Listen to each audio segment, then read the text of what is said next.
دوسری جنگ عظیم کا زمانہ تھا۔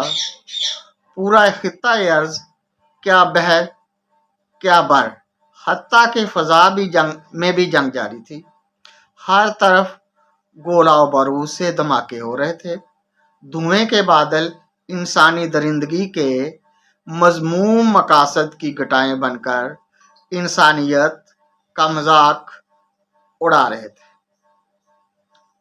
دنیا کی سب سے بڑی اور طاقتور ریاست برطانیہ کلاں، جس کا پرچم یونین جیک دنیا بھر میں لہرا رہا تھا، جنگ کی وجہ سے شدید خطرے سے دوچار تھی۔ سلطنت برطانیہ کی وسعت کا اندازہ اس حقیقت سے لگایا جا سکتا ہے کہ برطانیہ کے زیر تسلط علاقے میں کہیں نہ کہیں دن کا سماں ضرور ہوتا تھا، اور یہ مشہور عالم جملہ زبان زد